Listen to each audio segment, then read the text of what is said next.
Uh,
Damn, and while you stop with old school? I don't know what you mean.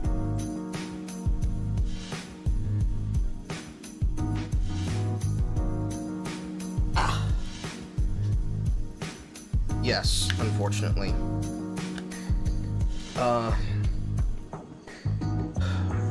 My problem with old school RuneScape isn't that the game is bad.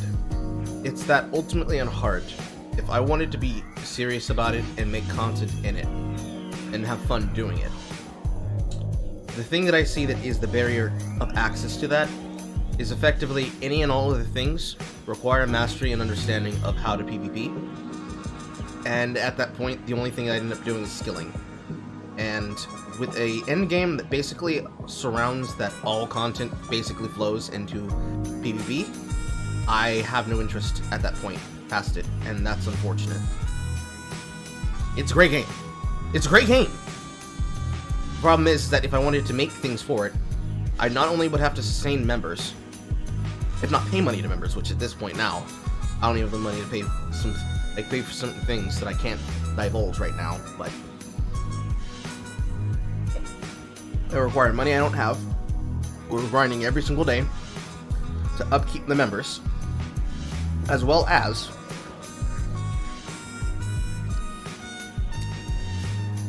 needing to master something that basically requires a tutor, and I don't have money to pay for one. Shout out to the greats like Sir Pugs, Torvesta, Framed, and the rest, but I do remember. I think you're also the same person, or was one of the people, who gave me a Guthix plate.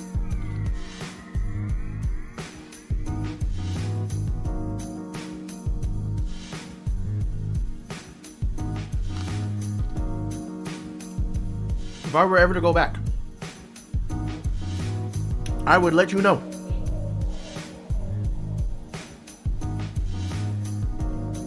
Because ultimately, the way and the style of how I'd play RuneScape would require people. So, that's something. Group Iron Man that got released. I'm assuming Iron Man is basically do all content by self.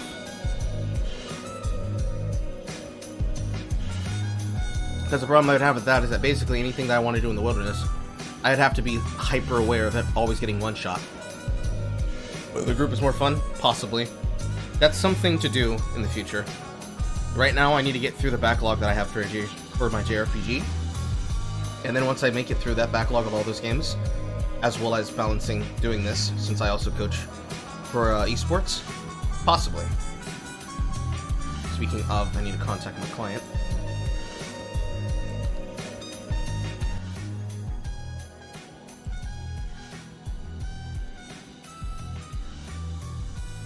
He must be in the middle of the match. Well, it says he's creating.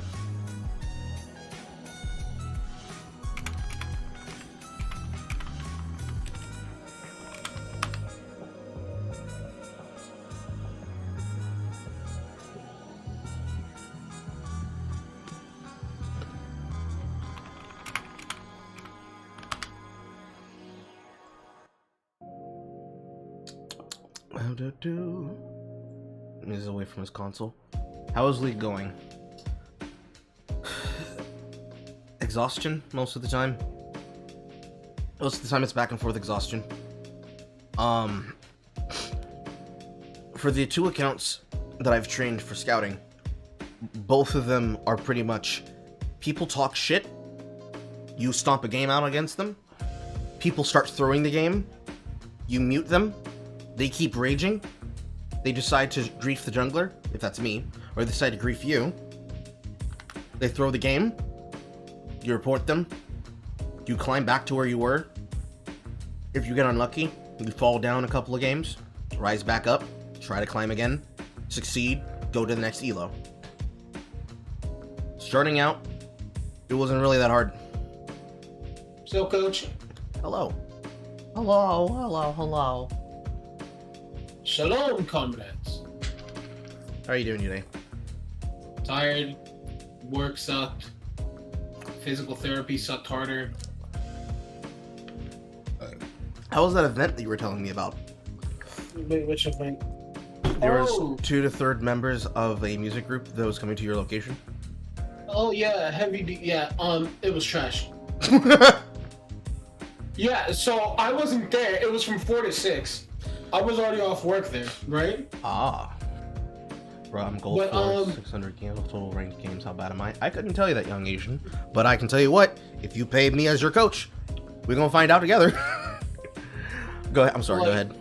Like, it was, so they were paying layaway, and apparently that threw the customers into a frenzy.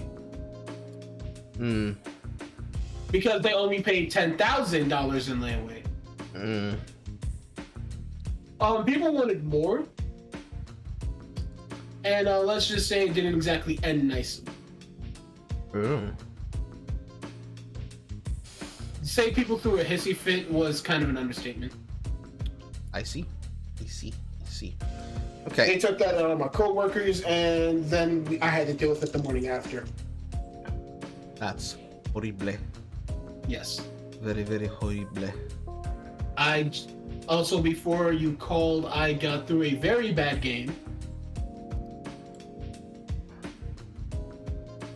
Okay. Because what somebody did was that let's see, they I had to fight Heimerdinger top as Mordekaiser, which was not pleasant.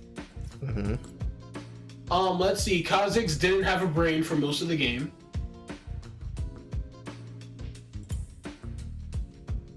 Yeah, because Heimerdinger kept getting fed. Let's see, what else? It was Veigar versus Yone, who got fed. The only good person on my team was Varus. And he just didn't stand a chance against fed Yone. I see. Okay. I'm doing a very quick test to make sure that Discord can actually stream the OBS screen instead of the game. Can you see the drawing that is on the screen? Yes, I can. Okay, perfect. This makes this so much easier. Hold on, let me get in my seat. Okay. So today's session is going to be where I'm going to start twisting the screws on you, okay? Okay. And the reason why is I'm going to show you what I want out of you, right? So basically you're also getting coached for jungle and top, but what I need you to understand, I cannot be able to explain to you as you're doing it. So I am going to give you examples directly from my gameplay of both losses and defeats and how consistency is your goal, okay? Okay. Now there's a couple here that are important. Let's see here, there's this one. I'm going to show you 4 in total. Or I have that one saved, that one saved. This one will also be useful. These 2 won't really count because I have people that decided they wanted to throw the game.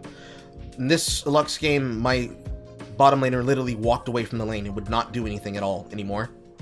Okay. Also, I sent you a gift in League. Mm-hmm. I got his call. Yorkston for essentially helping me get better.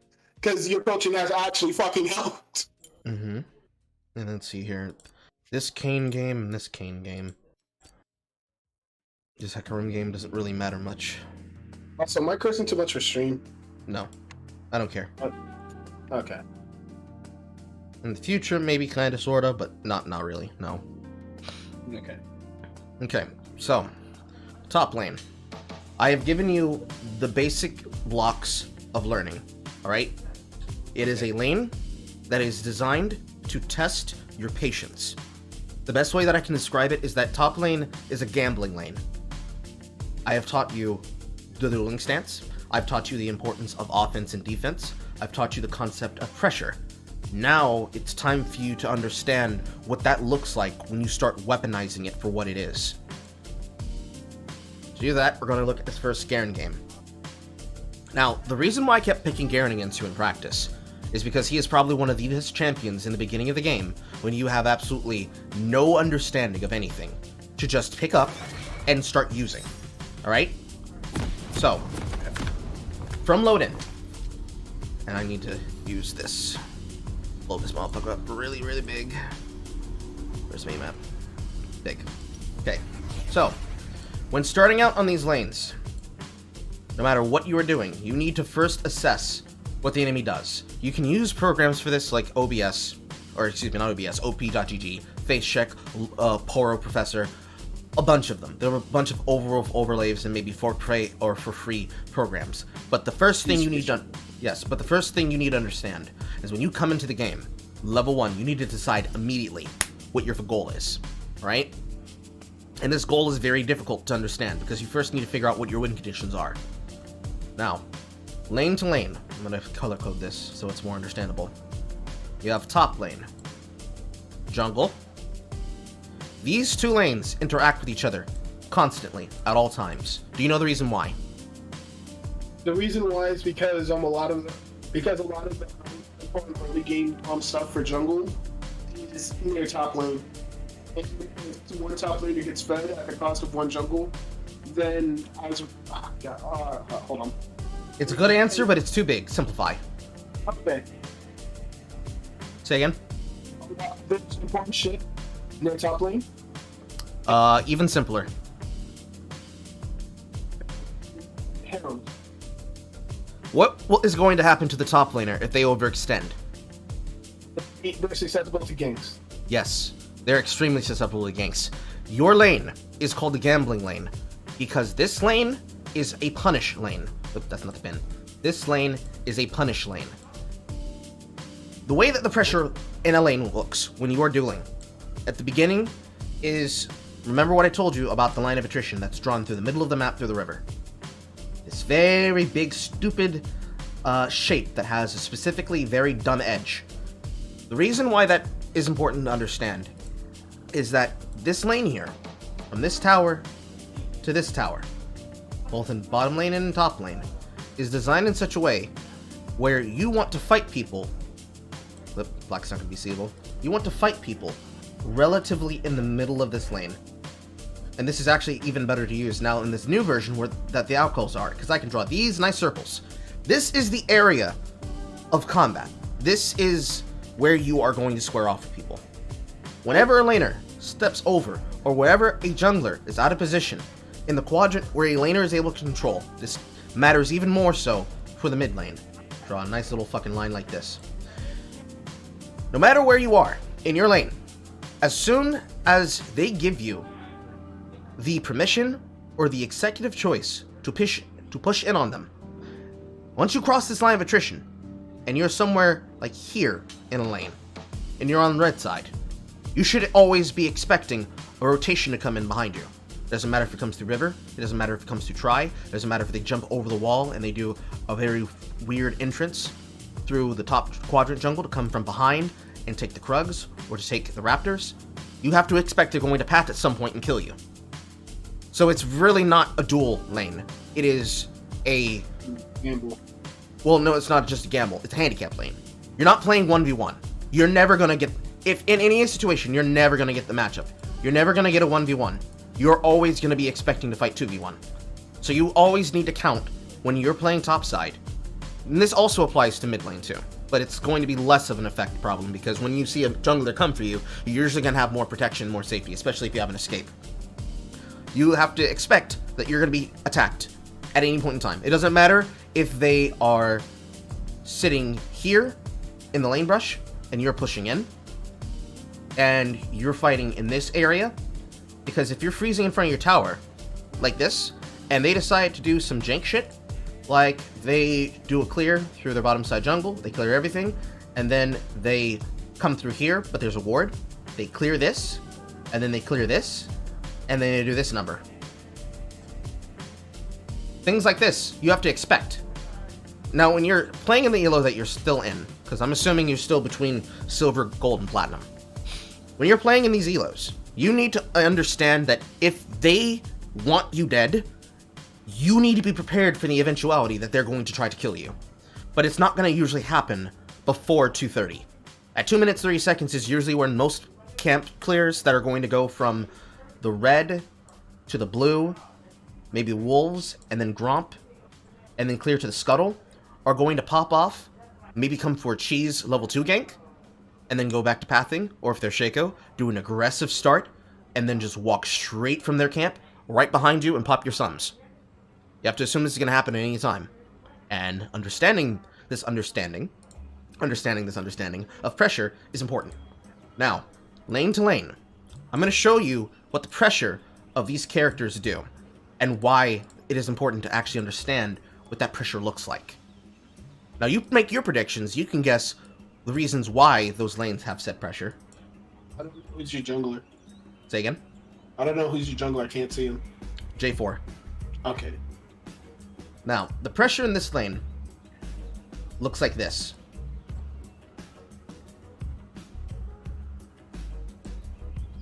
Let's see. So, Mundo has pressure because he relatively has a safe. Oh no, clear. Mundo does not have pressure. I'm drawing what this would be expected to look like, right? This is what I would think your predictions are.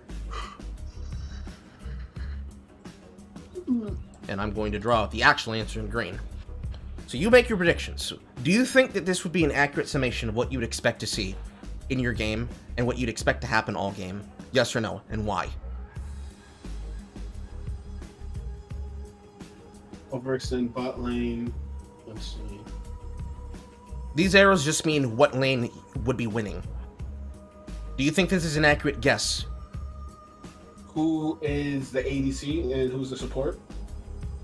Bottom lane blue side is Aphelios Lux. Bottom lane red side is Draven Teemo. Mid lane is on Jace. Yes. Jace versus Brand. Yes. I don't believe that Jace in mid is gonna exactly outpoke Brand. Why? Because Brand's control is much larger than Jace's. On top of that, Jace's combos aren't exactly, not his combos, but more or less Jace's abilities don't exactly let him to aggressively push. Only until he gets level 2. Really? Yes. Jace's Right. multi-form technique requires him to get level 2, because that's when he can get gate. And once he has gate and he has Q, he can actually start bombing you. These are very big poke pressure.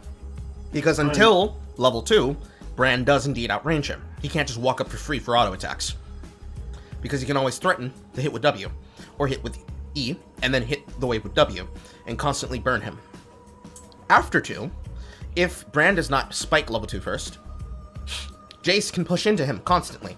by just bombing the minions, staying outside of range, farming with his auto attacks, and when he can go for an execution, attempting to go for the execute, by getting off his rotation in range before going into melee, and then spiking that last auto attack hit with Q, auto, from his W, final fourth auto, into an E-spike, with the execute coming from first strike and from ignite. This Jace chose to go teleport, but that combo still works and it's still lethal. It's lethal all the way up to level 6.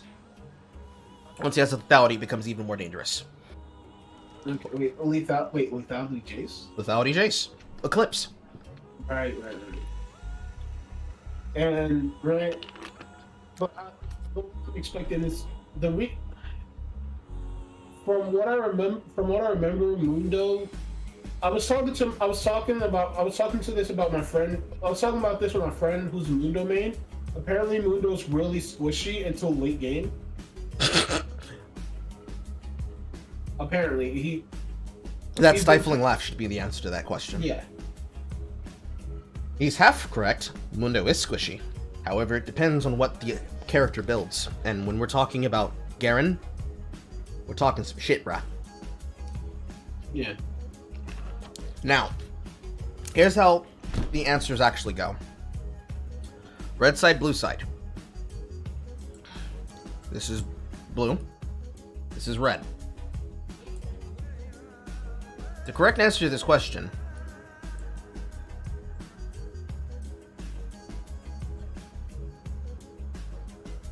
do you know the reason why it's correct that all lanes have pressure here?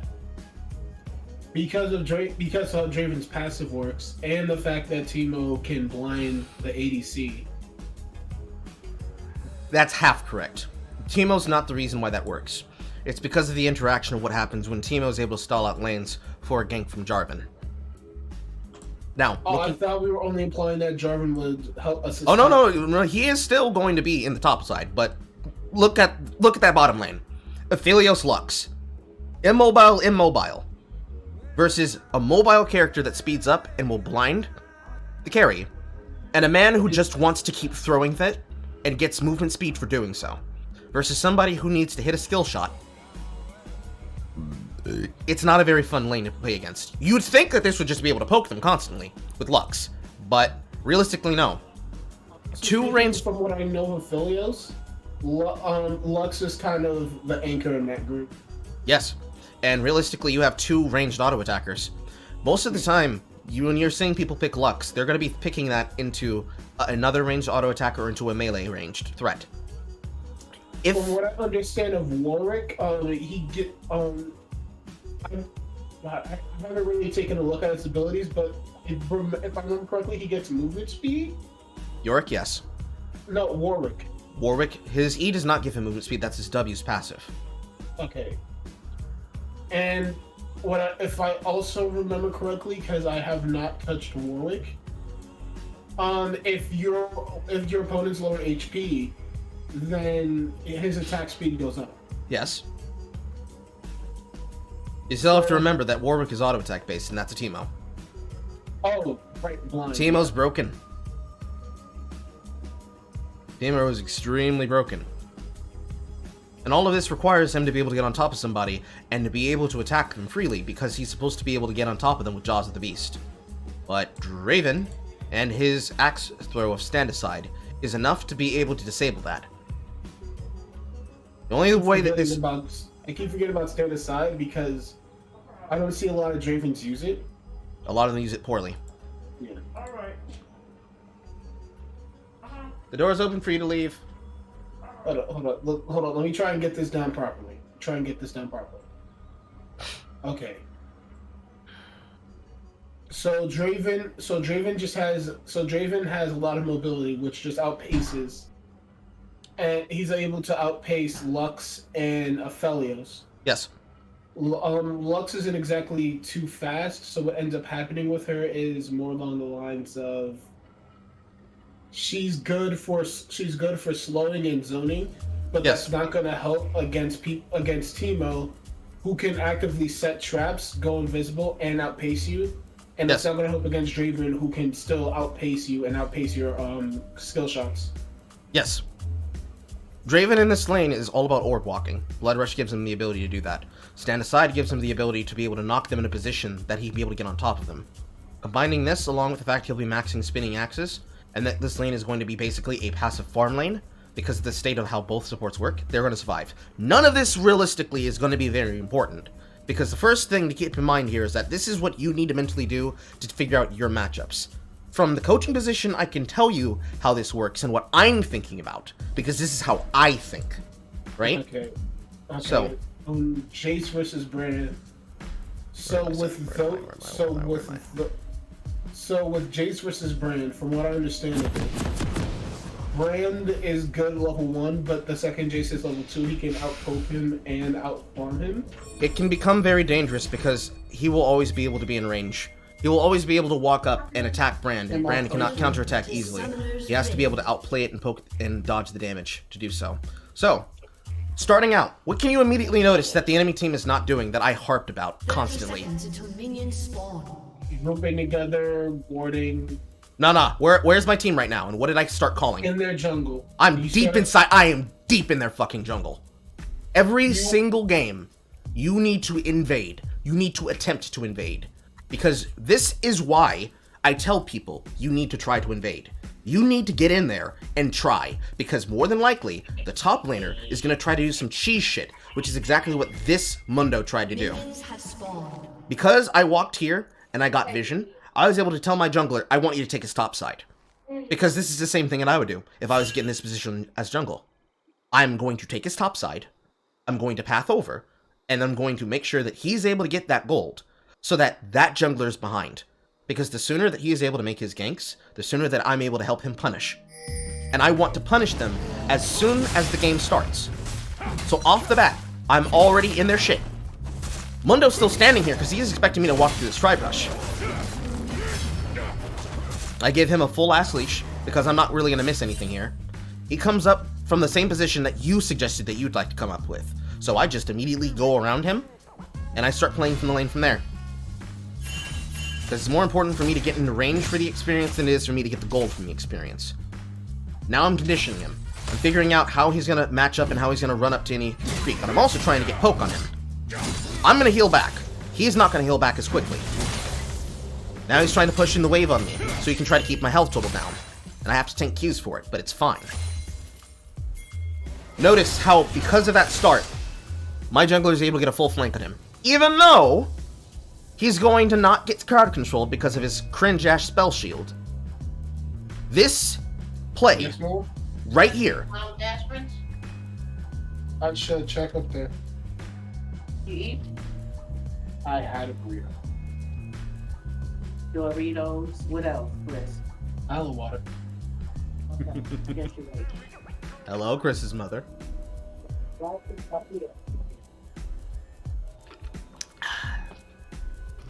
Says hi. Yeah. But like I said, 2 minutes 30 seconds. This is 2 minutes 41 seconds. It took him a little bit time to clear. Took him a little bit time to clear this top side, but he got it done. And realize he's just now finishing his red and his Krugs. He did something over here and is now pathing towards his camps. He's already got a gank in on the top side. Okay. He was told by his top laner that we were here, but he did not react to it. So he's going to get gutted for his experience for this. With a play like this, I just won us the game. They don't realize it yet. I know that I did. It's every little bit that counts. Why does he lose his top lane here? Because now you've established the threat of J4. No. What did he just use? Oh, he's on cooldown. He used the health pot. Okay. No, he uses flash. Wait, he uses, The entire point of this is to get my jungler ahead. Because we're in first position, and he's not playing like he wants to win. He assumes that he's safe because he's a higher level and he has the push. So he's immediately going to get ganked. And he thinks the smartest thing he could do is blow his sums. Because he doesn't understand how his passive works. Where's the passive for the... there it is. He doesn't understand how goes where he pleases works. He can just walk away from this gank. Because by the time he's done this, and he's at his red, and he's at his Krugs, he's already finishing on the Wolves, and he's about to go to the Gromp. This is where he's at 2 minutes, 30 seconds.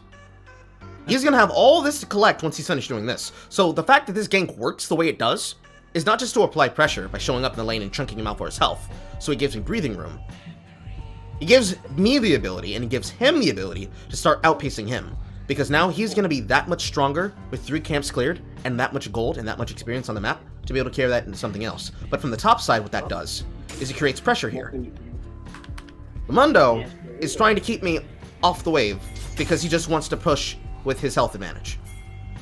He goes here to ward, because he thinks, ah, yes, now's the perfect time. This is why I tell you I don't like this ward, and I don't want to see it. This is the, oh shit, I knew that ward. Yeah. Okay, so that's the ward when you've been ganked and you're just like... No, this is the ward that you put down when it's like, oh, I'm way overextended. I should probably go do this, because I should expect the jungler. Oh, I knew that was going to happen! So that's why you call it the I told you so. Yes. Because if you're already in a position where you know you're overextended, because remember what I said, the entirety of the combat, line of attrition. Line of attrition. This is my side, this is his side. He is across the line of attrition. By the time you cross this imaginary line in the middle of the lane, you should already be thinking, okay, what angle is the jungler going to come from? Because this is a J4, he's going to come from an angle that allows him to get the cutoff. Because he's going to come from blue. He's going to come from blue. Well, he doesn't. He actually doesn't know to expect that, because they never physically saw us enter into their jungle. They just saw us peeping around the top side. So he doesn't actually expect this. He just expects a gank from the river.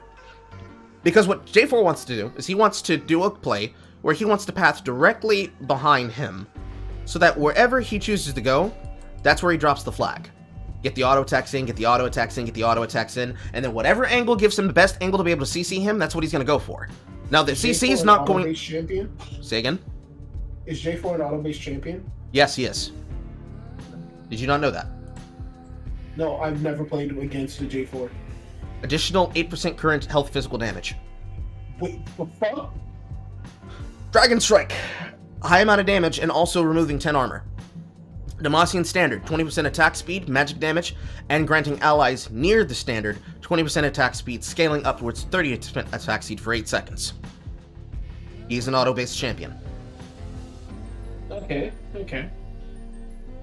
Understanding this, and knowing that that's what my jungler does, I'm able to abuse this misplay from him, because he thinks that he's safe and that he has the push, and that he's allowed to do this. Item to item, we have the exact same shit. So, there's nothing special happening here. There's no cheese strat. This is just basic standard opens. I have unfortunately bugged it now, so now I have to follow myself around with the camera. So, discipline.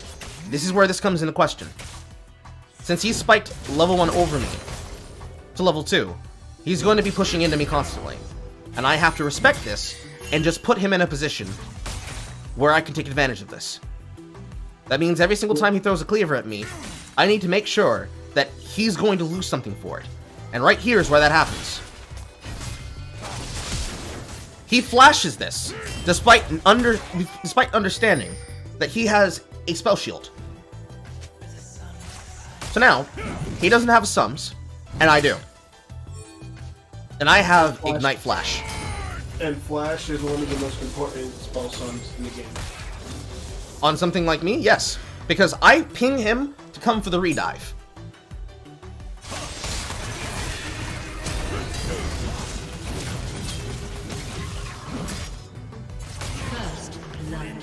That's why he dies there. I have Flash, he doesn't. I have a combat summoner, and he doesn't. He comes in, he's able to knock off the spell shield. I'm able to stop him from doing anything else. He doesn't get to use spells, he doesn't get to combat, he doesn't get to attack back, he just has to run for his life. And because of the way that his spells work, he dies there. Because the only thing he has to save him from this gank is positioning. And unfortunately, he just doesn't respect this. So he just gets right back in the same position that he was just in. He's already warded for it. He's already been ganked once. But he doesn't He's just not respect paying it. attention. No, he doesn't respect it. He thinks he can stand here. And we prove to him that he can't. Because we just come right back and we do the exact same play again. Now, because he's throwing this cleaver, he's trying to slow him down so he can't get on top of him. So this is a fun trick that junglers need to learn how to do. He uses his flag in a way to tank the slow effect. Because he's going to be spell immune to this, but when he gets on top of him here, he's going to be able to pop this. Which is going to slow him. What do you want to eat? You like movies and movies and stuff. That actually. You So, want some? No, when you take shadow, put some on. because he wasn't respecting the award or the game or deciding to play slave. He thinks he can probably try and get away, but no, he played himself. Correct. This is the next thing that you have to learn today that is going to be extremely important, and that's layering. Do you remember every single time I asked you after a point in our training where I killed you in the lane? I said, what happened there? Do you remember when I asked you those questions? Yes. Layering is the steps that have to come into how you do executions. Because we can't get to here without doing all the work that started all the way back here. So it's all about setup. Yes. I have already envisioned how I'm going to kill him.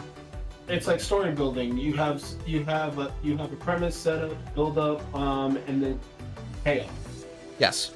Now normally, spell to spell, skill to skill. In this lane, Mundo is a skill matchup for Garen. Because Garen has to figure out how to get on top of him, while also understanding that he's going to run away from me constantly. This man chose to take the cringe rune that I hate, which is Grasp, which gives him the ability to not only do a lot of damage, but also get the ability to heal himself, on top of already being a person who heals himself, because of goes where he pleases effect every 15 seconds. Especially when he gets the actual ability to reveal this, because Garen's Q counts as an immobilizing spell, both because it slows and it silences. It will knock off his spell shield, but if I don't chase him down, he can be able to heal off of this, as well as him regenerating 1% of his max health every 5 seconds, which, if you notice, is the exact same effect of recovery. So in this lane, you have two people who have been designed for sustain. The only difference is that his sustain works through damage. Mine requires me to not be damaged. So if he's able to poke me constantly, I don't get the benefit of my passive, and I have to get the benefit of that passive. Knowing this, I know that I need to kill him with my jungler, because I just need the jungler to be there to threaten him. Because if he's overextended, we can be able to run him down, because I will be faster than him, and he will slow him down and knock off his spell shield, so our effects can go through. Because of the layering of this gank, we already have taken the sum the first time, right here. We've already taken the sum the first time. And with this positioning, we now know, number one, his jungler's still bottom side, because this camp is respawned. 2, he hasn't showed on this ward, so we know he hasn't done his raptors. So this play can happen because he is not respecting the fact that he's weak side. Weak side means the side that the jungler is on. This is strong side. Right now they're pushing into them, and like I told you, they're pushing them in and pushing their shit in on the tower, because Draven can just keep bombing them with axes. Warwick can't come and gank this yet. He could try to, but he would get fucked over. So he's instead going to opt to clear. He does not realize that his top side's gone. And Jace is doing Jace things in the mid lane. So now, How is Jace already poking the shit on? You guys want? Oh, never mind. I see it. cuz. Just cuz. Cuz. It's actually very interesting because he didn't take acceleration gate. He What elect does the W do? the W in hammer form grants him mana. And when activated, it gives him an electric aura, like a mini Sunfire. He probably did it to blitz with attack speed. Honestly, for the ultimate effect when transforming, what he would probably be going for would be the Mercury Cannon auto attack, because it shreds Yeah. armor and magic resist. Yeah. And then the additional damage on his cannon when he comes out with the transformation. Between that and Hypercharge, giving him faster attack speed, yeah, it's kind of a lot for Bran to deal with. He'd have a lot more of this if he took Acceleration Gate, because then he would never be able to fight him. And then, on top of that, he would have that E damage, which, as you can see, is 100% bonus damage plus 5.6% max health magic damage, which is why Jace is strong in the mid lane. Is this why Jace just fucking beats people up in Yes. competitive league? Yes! He is another form. He is Yone before Yone became Yone. Jesus fucking Physical Christ. damage, magical damage. Magical armor shred and normal armor shred. Attack speed. So this is why Jace is always good in competitive league. Yes. So, back to the top lane. Because I'm going to show you purely the game from my viewpoint. Because everything else does not exist to me right now. So, the way that I'm looking at the map right now, everything outside of... Well, that's not accurate. Everything outside of this bubble. All of this doesn't exist to me. None of this matters to me right now. The only thing that my vision is controlling is this top quadrant of the map. Because that is my field of play. Because my goal is to take my win from up here and push it onto the map. Until 10 minutes, or until I am strong enough to be able to walk the map. None of this exists. So my focus is to win this, and this is the first step. Because we play the situation the way that we do, and because we take advantage of him here, with this flash, we're able to follow up then, at this play, with this flash. Now here's where the layering comes in. Because he has the full flank, and he uses this, he no longer has this spell to defend himself. So the only thing he can now rely on is Heart Zapper. On top of this, he will have... Zapper doesn't do much. Well, Heart Zapper gives him some health potential. That's what it does. He charges up to the defibrillator, and he stores 25% of the damage that he takes as gray health to recast it. And then he detonates it to do magic damage to enemies nearby. If it hits at least one champion, he restores 100% of the gray health. And if non-champions will only hit, he only stores 50%. So his goal in this position is he wants to try to slow him down so that whatever all-in potential we do does not work. However, he dies for this. Because now his spell shield's gone. Now he gets hit for his max health. Now he gets slowed. Flashing. I flash in to close the distance to immediately get this stun on. Because I know he's trying to detonate this. I'm trying to get it so that this does not go off. But unfortunately, the silence is going to end before I'm able to stop him from reactivating Heart Zapper. But then notice that while I'm spinning here, I've already ignited him. So, this healing effect is going to get cut. Because Grievous Wounds.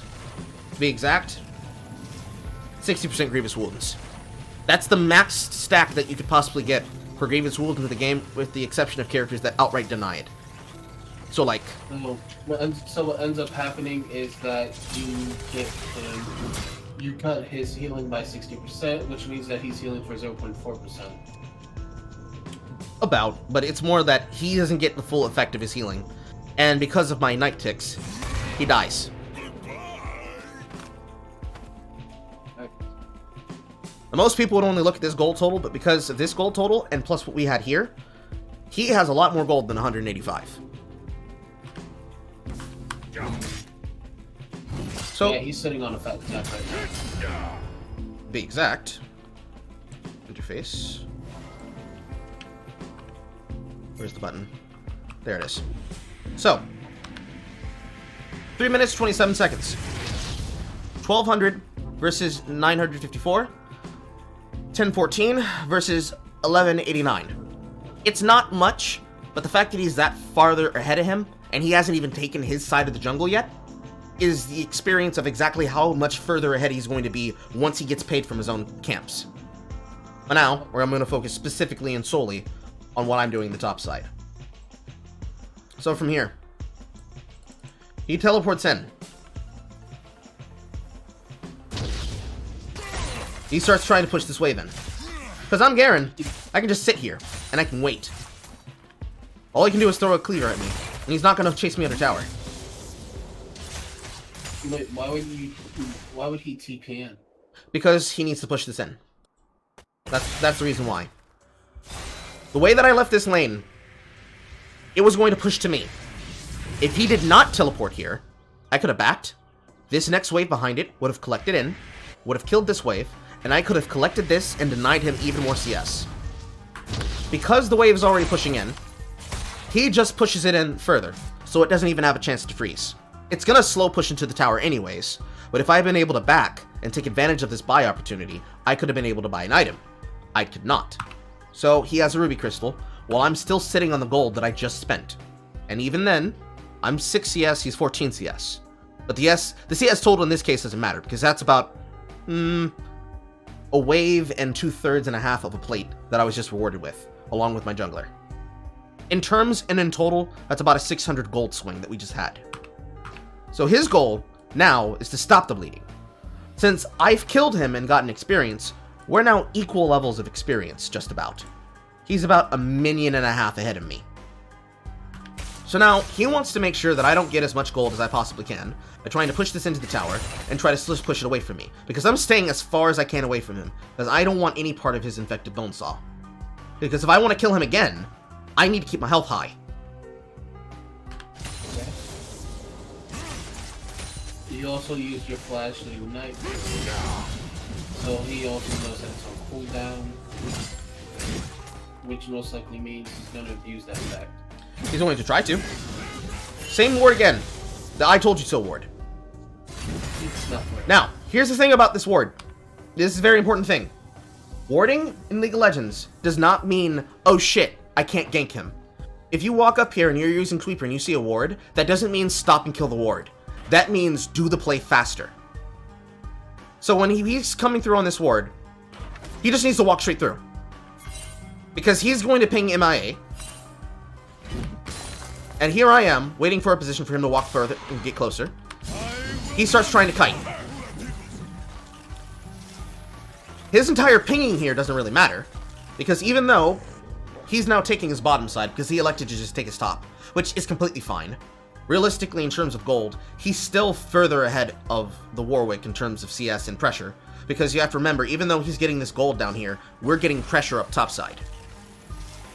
So when he sees this ward and he comes through, he's taking all this shit, and he's coming right back through again and punishing a player who we already have the sums of. He's not going to get his sums back in the next 3 seconds. He's not going to get it back in the next minute. He has to wait a whole 5 minutes. So because he thinks I can just be here, he's going to die to the same shit again. And because of the way I chose to cycle this, I start spending Judgment first to get the armor shred on. Champions hit by 6 strikes lose 25% armor for 6 seconds. And then I follow up with Decisive Strike for an even bigger chunk. Then we just run him down. Now he's significantly behind me, and now he's about to lose an entire wave of Crash, what he was trying to do to me, happening to him.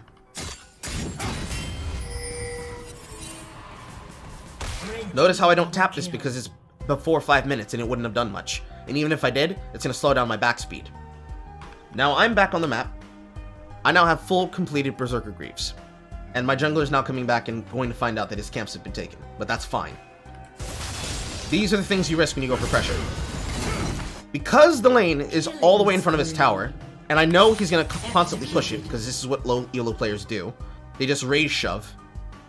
I start taking these to the top side, because I want more gold. And I have nothing to do anyways, and standing there waiting for the wave to come to the tower is a waste of my time. So instead I'm taking these Krugs for what I like to call an investment in my carrying. I collect the wave on the tower. Now I'm level 6 to his level 5. And I have Ignite. Slow it down. I get on top of him because he walks up to fight the wave. He tries to hit me with a cleaver. I dodge it. Why is this trade so important? Do you know?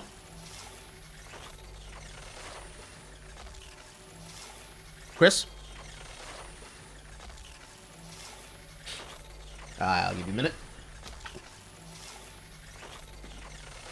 Hello, man.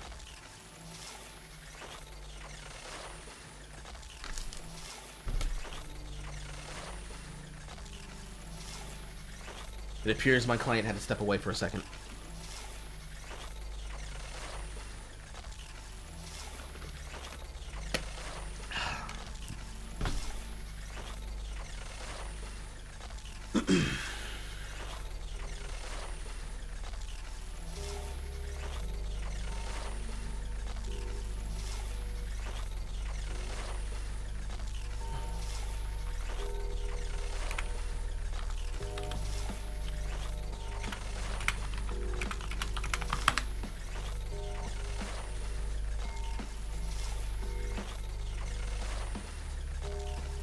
So how are we doing today, chat?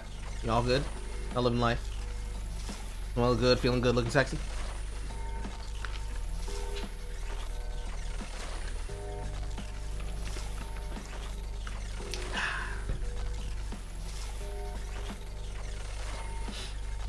Where's my candy? Dumb.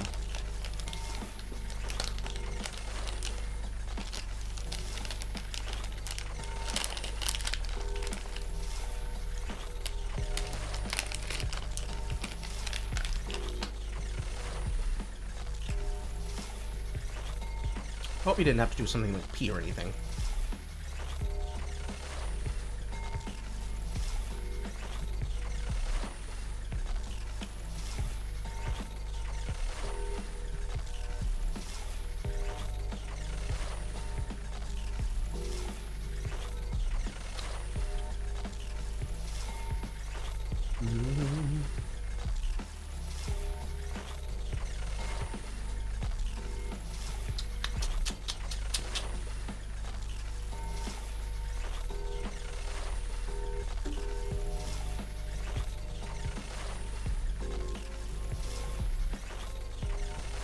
Man, he really gone.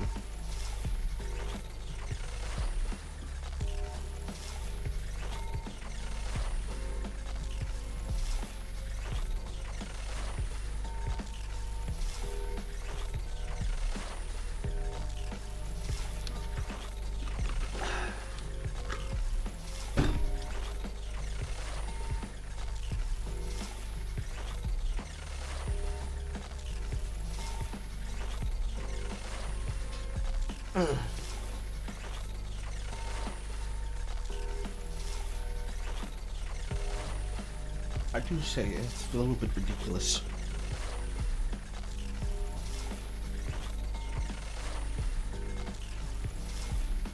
Waiting on the client, waiting on the client. I'm just sitting here waiting on the client, waiting on the client. I'm just waiting on the client. Where did they go? When are they coming back? While I have to sit here waiting just right on my badass. Where to go? Tell me when they coming back. I have no idea if muted his mic. I don't know where he at.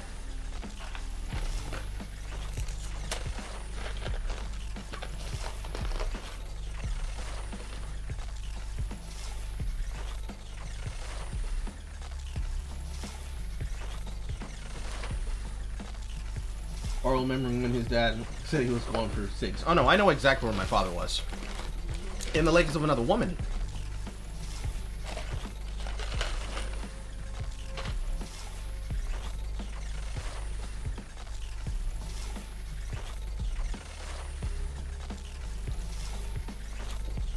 I even got to meet her. Her name was Cheryl.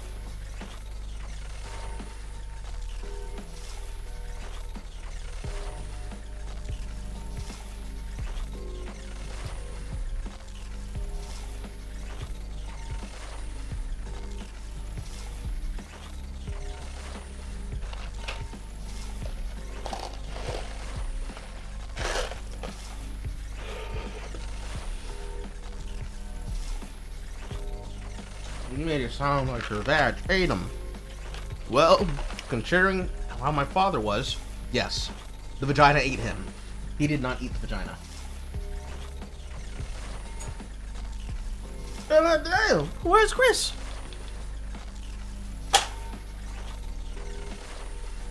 My client has disappeared.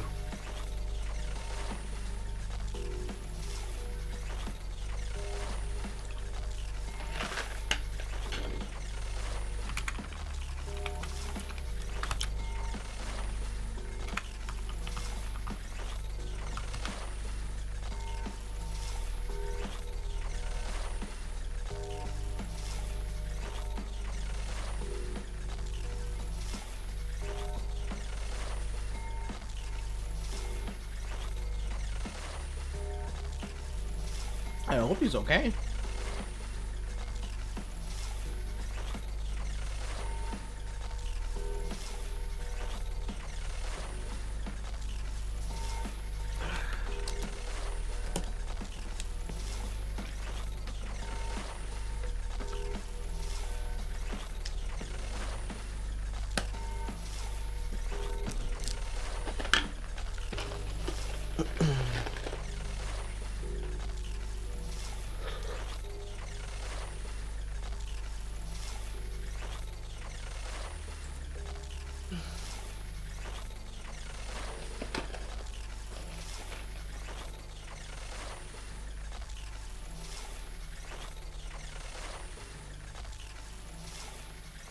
This is possibly the longest pause I've ever had in a training session.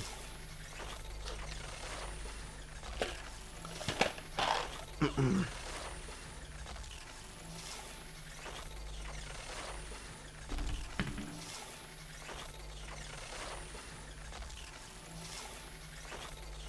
big guy, what you up to?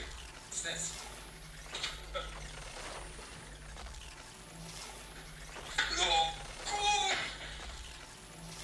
Hey, big guy, what you up to?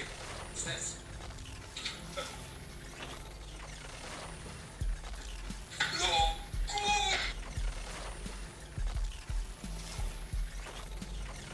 Hey, listen. Last night was my fault. You said you don't like to be pushed in the thing. Alright, when I get home, I'm gonna make that up to you. Cause you're a king and I respect you.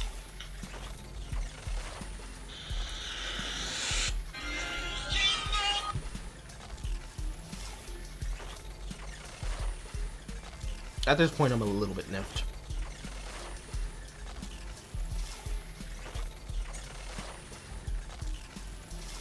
Carl, do you want to play a game I think you'll rage quit at? In order for me to play the game, I need to know what it is. And is it free?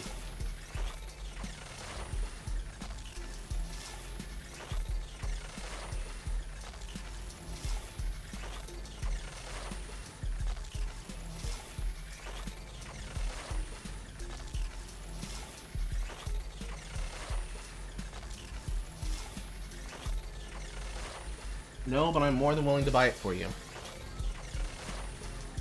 It's called Pathologic. I know, you tagged me in a tweet about it, remember?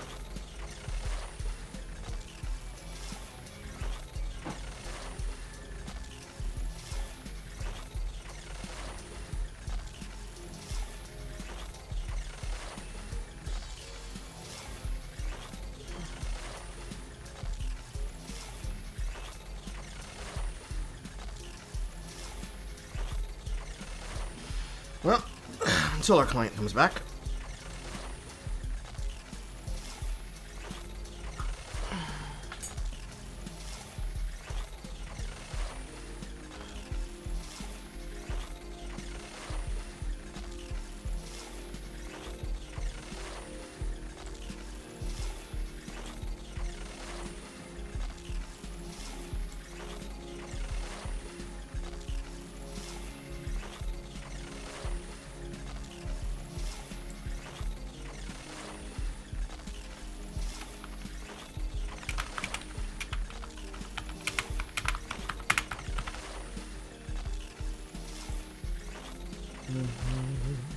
Because I'm just not to sit here waiting on nothing.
Mm-hmm.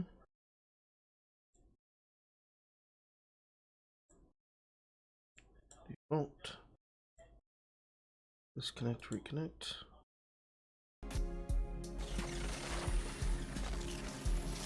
Yes.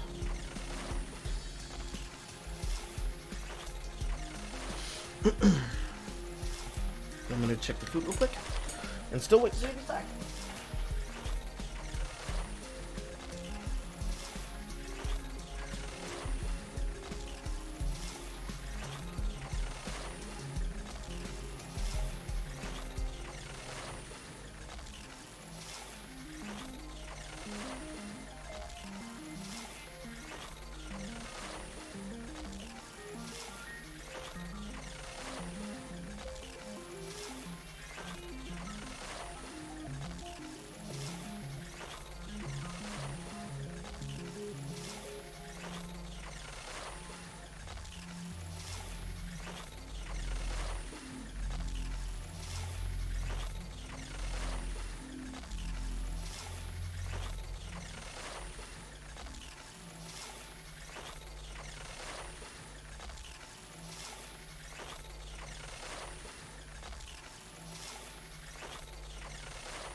Hello, hello, Chris. Yeah, Ah, there you are. Where did you go? I was here. What were you doing? I was watching. I was calling you. You were calling me? Yes. You didn't say anything, so I thought you left. No.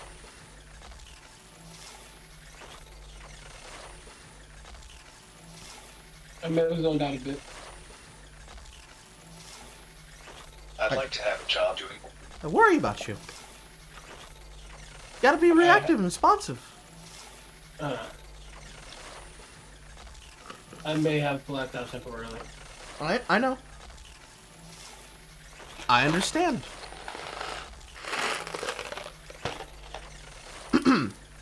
Alright, so I'm gonna tee up the question the same way I was answering it when I asked you it. In this lane, where we have already killed him twice at this point, with assists going to our jungler. You're no longer streaming. Is it no longer streaming? Yeah. Well, you're streaming on Twitch, but not on Why not on YouTube? not on Discord. Ah, I sure.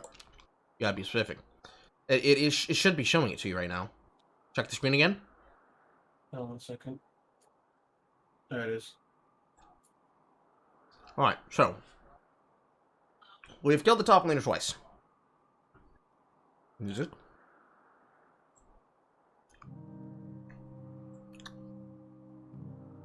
We've killed the top laner twice. We now have an item and a half advantage on him. He tries to push in the wave after teleporting to it. And is now trying to challenge me 5 to 6. Because of his kill range. But because he missed positions.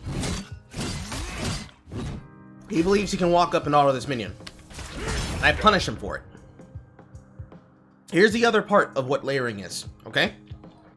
When it comes to the dueling stance, and when you're trading, every single objective point on the map, every tower plate, every ward hit, every minion, every auto attack on a camp, every laner, every objective, every lane, and the pressure in that lane is something that you can strategically fight for.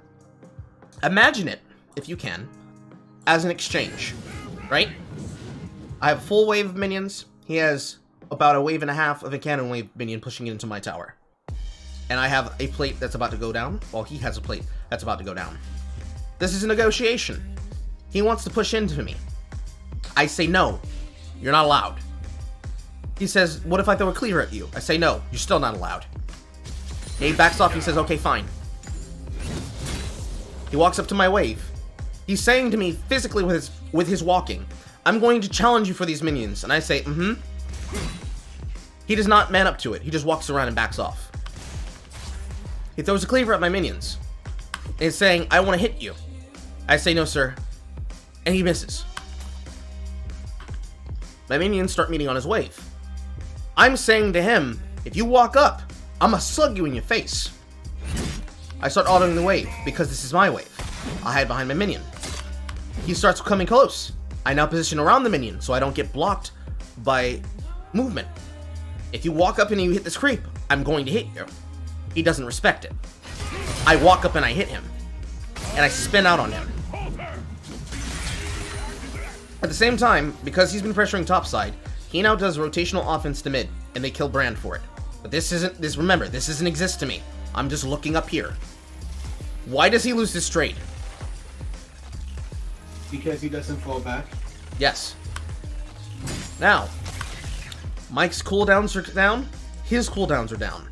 Both of our W's are on a similar timer, because they're both probably the more defensive part of the kit. His is about receiving back the health that he's trading with, so this is something for him to use to offensively trade into me.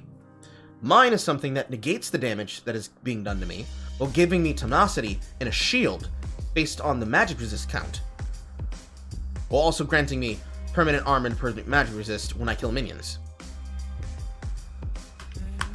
But while both of these are down, both of us kinda don't want to fight. However, I have the health advantage on him now. And I know that he's warded, because the way that he's playing, he's positioning himself as though he's safe, and he is most clearly not. And because we have such excellent vision in positions that matter, I know that Warwick cannot be anywhere except his bottom side quadrant. Because if he had come top side, he would have tried to gank me now. Because the ganks have come 2-0. I've had a jungler show up in my lane twice. He hasn't had a jungler show up anywhere at all. He's losing this lane because of that pressure. If Warwick wanted to assist him, this is where he'd counter gank. But because we know the actual timer on his camps, because we took them from him, we know he didn't get a first rotation, and we know he didn't get a second camp rotation. So I know my jungler's ahead of him by a level and a half. And that's about right. In this case, it's about a level and a fourth. But that's about a level and a half. So there's no person who can challenge me here right now. So we are truly alone. I save my spells, and I start looking to open him up, because now he's in kill threat.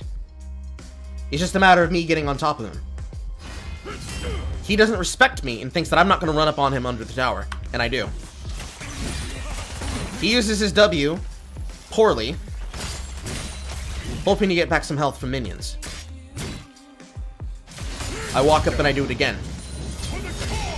Execute. Push the wave in. Immediately step over and start assisting my jungler. Because he knows that I'm coming, the only thing I'm looking for here is to help my jungler secure this camp and escort him to safety. I'm pinging to him constantly, get on the camp, get on the camp, get on the camp, get on the camp, because I just need to stand here. As long as he's not able to walk over and smite it, he loses. We get the camp, I walk him out. He starts coming on top of us. The reason we turn around here, and the reason I told him to turn around here, is if you notice here, Brand, in this entire time, has not reacted once. He's not moving. This wave is going to crash into the tower. He doesn't need to stand here for this last auto attack. His jungler is being pushed off his camps. Level 7 and level 5 to a level 4. He needs him to walk over and protect. Because we push him off of this,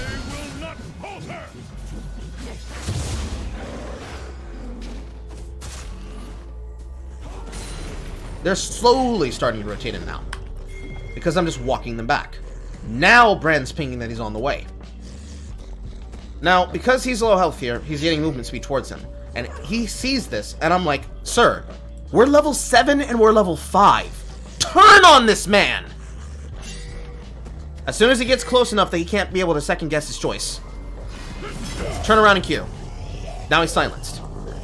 He does have the damage reduction coming through, but it's only 35%. Right now, he needs to be looking to get on top of him. Now, this is where he shows up. He misses his cleaver. He's still holding on to his combo. Now, the combo doesn't even go through on the person he needs to go through on. And here comes Brand to cover the escape. I have to leave him behind here because this is 2v3 and we don't win this. And he decides to then use his sums here, so now he's down to flash. He just gave him the experience that I've been gating him out of.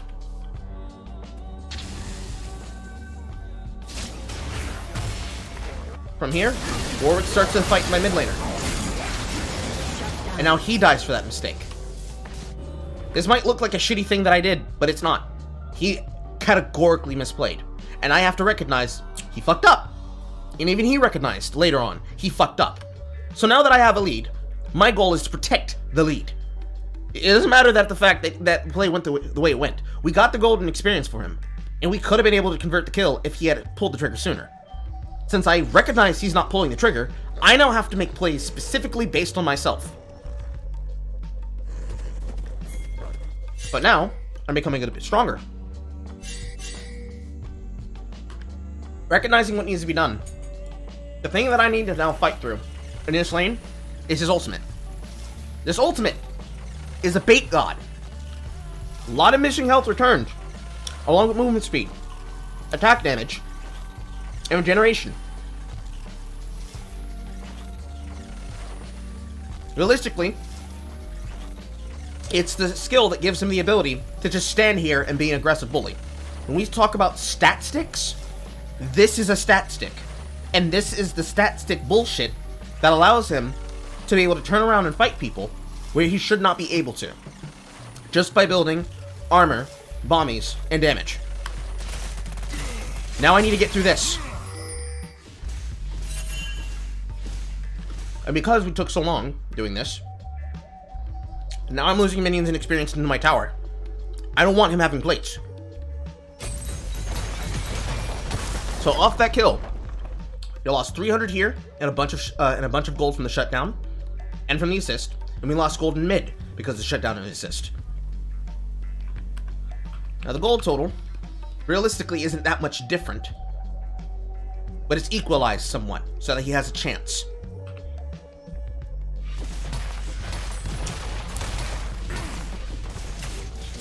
And with the extra threat that he just put in my tower into taking plates, I now think I have to sack the experience here. Because if I just show up and I walk at him from this angle here, if I just walk at his face, what do you think he's going to do? Run away? Yeah, he's going to run away. So instead of making the play where I walk directly at his head, I instead choose to go for what they like to call a sneaky play. Instead of coming from this angle, I came from my camps here, and I come from this angle, because I have more move speed than he does, and my goal is to get as many skills and attacks and sums out of him as possible. So from this position, I'm going to loop as hard as I can, walking behind him. Now watch what happens. He's still aggressing the minions, and he's still pushing inwards. He steps over and tries to do the same shit as before, hitting the cleaver. The cleaver might slow, but Decisive Strike cleanses all slows. Get on top of him. He's popped his ultimate now. Notice I don't have Ignite, so I say, okay, fine. And I start running away from him. He takes this as the opportunity to think that he's safe. He is not.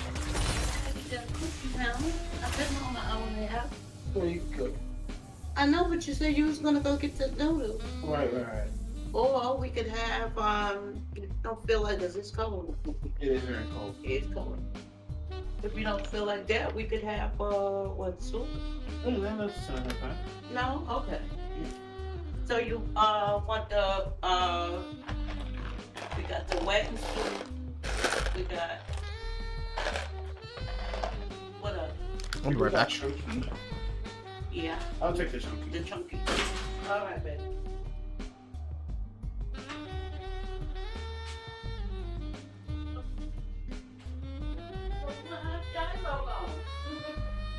I'll take him out in a minute.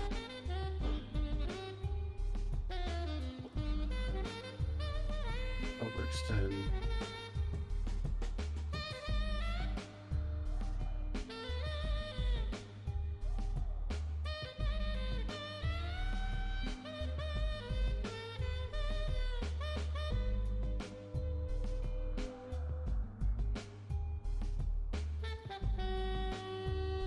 The overextend. How may I help you, Mom? We got the classic chicken and noodle and the wedding soup and the chunky. I'll take the chunky. They both chunky. Alright. Classic chicken and You want crackers with it or you want ribs? Ritz.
fuck was that?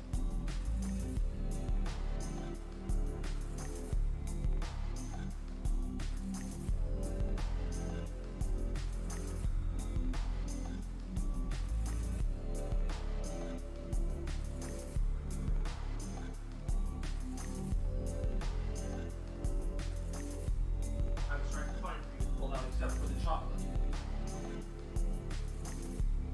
Okay, I'm back.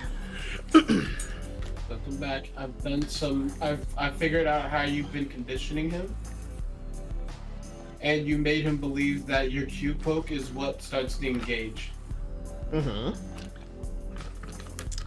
Now, there's a lot of reasons why this works, and that is correct, but that's not the other. Hold on.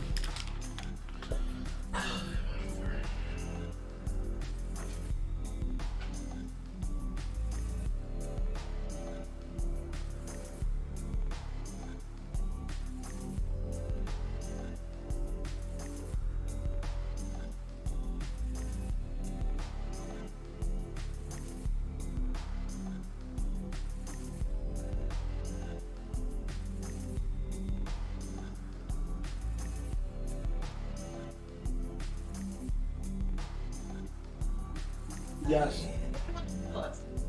It was like smart.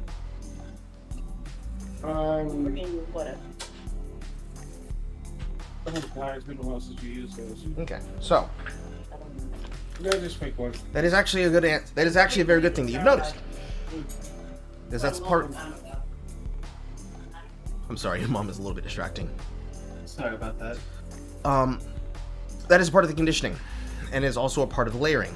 The reason why that is important is that most of the times you start with QE, because Decisive Strike into Judgment stops any kind of counterattack and any kind of outplay. Because denying the outplay by denying both the slowing and the silencing and getting move speed on top of them gives you the move speed necessary to carry out through your Judgment. When you start your Judgment, you have to try to get as many spins in as possible so that you can get those strikes to then reduce their armor. This is very important for him because he's doing nothing but stacking health, and the next thing he does is stack armor. So I want to shred through as much of that base armor that he has as possible. He only has 59, and I don't have that much attack damage. So I want to maximize that.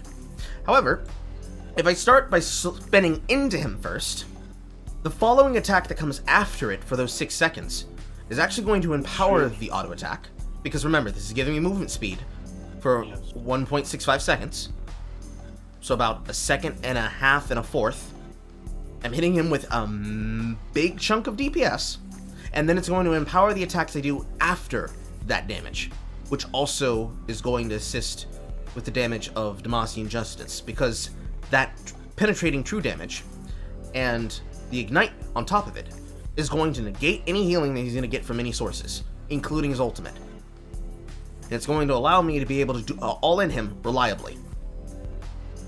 Now, I forced him to pop his sums. Health totals to health totals. Ready already? Say again? We only having soap and crackers. Hello, Chris's mother. Perhaps that's high again, man. Oh, what's that I get? Hey, babe. Thank you. We have to go up next. Oh, don't forget, take Shiloh to the tree. So, health to health. He thinks that he is winning right now, but he is not, because I have taken his ultimate. He no longer has the ability to rely on maximum dosage to bail him out. And he doesn't have a jungler to help him either. And somehow they were able to sneak a ward onto this red. Now, despite this... I feel like Brand did that. Possibly. Now, despite this, I'm still looking to get in behind him, because all I need to do is get on top of him and he's dead. And he knows this, but he's still not respecting it.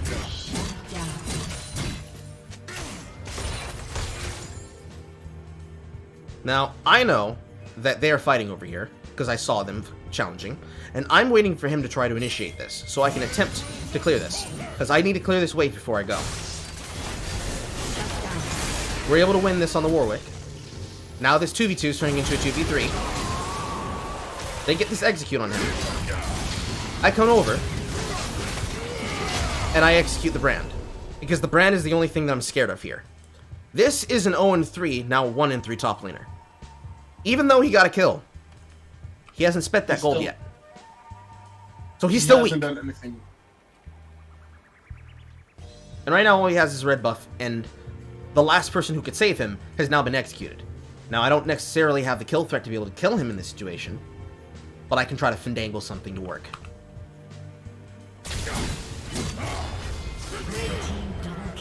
And that is a fun double. So, Does his flash still on cooldown? no, he had his flash. He held on to it because he thought he was going to live. There's a way he could have got out of that instead of trying to take the long way. He was trying to waste as much time as possible because he was trying to get here so he could do something to outplay and get away from us, but it wasn't going to work. I wasn't going to allow him to do it. Yeah, but his passive cooldown would have already cropped. They're not very good players, Chris. They're not very good players. They're not playing seriously. They're all relaxed out. I can just chill. I can do whatever I want here. Meanwhile, I'm putting myself to the screws and taking every single possible chance to get every possible win that I can. And notice how even though I've killed him, I haven't backed yet for my gold. And there's a reason why. It's because I am not interested in doing so. I'm trying to remove as much vision as this man's going to use as possible. Because I don't want him coming here. I don't want this Warwick anytime at all interested in anything in the top quadrant. Because the more he stands around here, the more of a threat that is. Because this is a 3-3 and 4 jungler. Technically, when I look at kills, I look at kill participation and kills and kill count in total. So technically, this isn't a 3-3-4. This is a 7-3 Warwick. I'm not interested in taking any part of this. I want this man. Now, he has an item on me right now, even though I have 5 kills on him. So now, my goal is to see, is his behavior going to change at all? And you notice, he has a full mythic, and I'm still beating his ass. I'm only a level ahead of him. But this is when he decides to R, thinking he's going to actually do something. No, it's the same shit. It's the same shit as before. He used his ultimate on nothing. Don't you still have your ignite? It was used on brand in that excursion, but it's coming up soon. Oh. The layering. He's not thinking properly. Yes, because this is the layering. He does not respect his cooldowns, and he does not respect my pressure. And he thinks that the answer to everything is to burn his sums, and to burn his ultimate and his resources. The layering to get us to here, and the layering that happened here, is part of everything that I've been doing on the top side. I've been pushing the waves in, I've been getting my gold, I've been making sure that if he tries to walk away from me, I walk towards him. I'm not giving him anything for free. Because he still has his ultimate running, I need to back up in distance, and now I need to collect these minions off the tower, so that they don't crash. Even though I lose that cannon's gold there, this trade is more valuable than that. And the reason why is because I need him weak. Because if I want to ult him, I need him to get low. So now, you're essentially baiting out his responses until you can get him warmed up to kill him with your ult. yes, and notice how he's pushing this wave into me constantly, and now it's in a frozen position, where I'm intentionally choosing to keep it coming forward, because I want him to continue standing here thinking that he can fight me.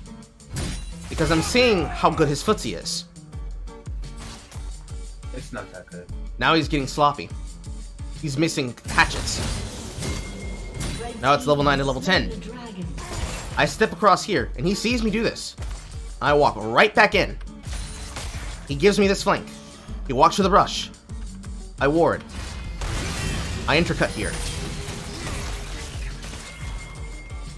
And now he thinks he has you on the ropes. Yes. And his jungler's in the top quadrant. He sees this. I know he's here because I can see the vision over my head. So I know his jungler's nearby. That's the only reason he's playing like this. And now he's dead. He's flashing, yep. He recognizes this and immediately now responds in answer.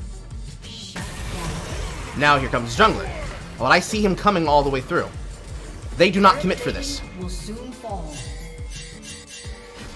I ping out that he's walking here and that he's going to come here because I'm calling for this objective because I think he's going to do this because what play really is open for him? Here's my mid laner standing here, and here's me going to secure my camps in the back because I don't want to give him any experience topside from the jungle. He chooses to walk over in this direction for some godly reason. He misses his ult. He gets run down. He turns back into him with his Q instead of knocking him away. And in the chat here, he's asking, oh, wait, I thought you were calling for this because you pinged it. I'm like, yeah, but J4 didn't come. So on this rotation here, J4 is down here. This entire time, when I'm pinging over here, which starts here, Turret plating will fall soon. this is where J4 is. I ping the danger, and then I ping again for them to notice. And now, I call the assist. This is the positioning of our jungler. During the entire time that this is happening in the top side quadrant, this is my jungle's path. Shut down. This is the reason why I didn't walk over sooner. If he comes sooner, and I know he's coming, then I can be able to play this 3v1 with confidence. Because he's taking the longest route ever, I can't walk into this confidence, and I die for this. Now he tries to use his combo to come in. He gets his flash, but still loses part of his top quadrant. And now, I lose my tower for that. This is why you don't trust your team until they have shown you that they're smart. Now this doesn't make sense to me. And the reason why this play from him does not make sense. It was my plays to get the top side jungle that led to the kills on the top side. We know when his sums are down. I am pinging when his sums are down. But for some reason we're on the bottom side quadrant, still pathing through a jungle where there is no play. Looking for vision that's not necessary. And that gets the mid laner killed, not once, but twice, because he still died over here. And now he's losing his gold. It doesn't make sense. 5-1, 10-4, 7-3, 7-5, 7-3. Right now, in terms of the most gold on the team, that is technically the mid laner. But immediately after that is Draven in the bottom lane. But we can't count for this because this is just Draven doing Draven things. He's going to become stronger in the late game after 20 minutes. And really in this position where this tower is still standing, there's not much to do here. Because we're not tower diving this. We're not tower diving Lux. And we're not tower diving Aphelios, ever. So the only other pressure that exists is mid lane and top lane. So why is he not assisting his mid lane? Why is he not assisting his top lane? This is puzzling to me. So now, I have to play with the understanding, because now at the point of the game, the map has opened up for me. Now I am no longer dealing with just this. Now, I have to open up the map to encompass this. Technically, this. And the reason why is because now the mid laner feels strong enough to walk over and fight me in my lane, and in my topside quadrant. So now I have to treat him as a threat that needs to be killed. Here at home, I'm finishing my item, and I'm moving right back out to my lane. And in these games where I play Garen, I incentivize top lane pressure. I take a red from my investment in carrying, go right back to the wave and push it through. The same thing again, right back to the wave and push it through. He now has to respond to me pushing this in on his tower and threatening it. Here he comes. Same position that we were just in before. I rush at his head. Now he's pinched. Slow it down. He's trying to get through. It's not working. Execute. Even with my tower gone, the rules of the lane still fucking apply, and he's still not respecting them.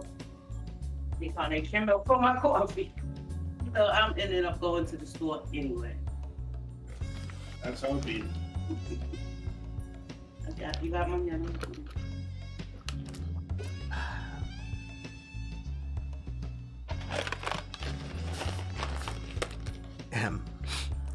So, rules of the lane still apply. The Mundo still does not respect them, so he dies for them.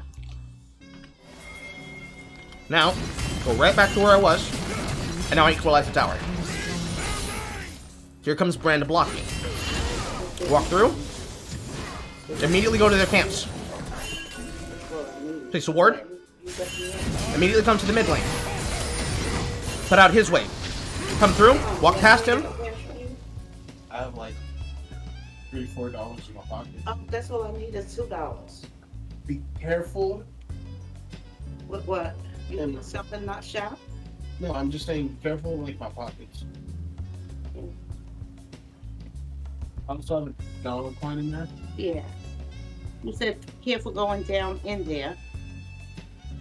Oh. Yeah. Why you buying this? I didn't buy it. A coworker gifted that to us. Is it a condom? No, it's not a condom, Carl. Why would they give you this? Well, mostly because that was the last gift she had. And why did you get the last gift? You was upstairs or somewhere else? No, because I was picked last. Oh. Oh. Yeah. I'm saving those. Yeah, I can give it to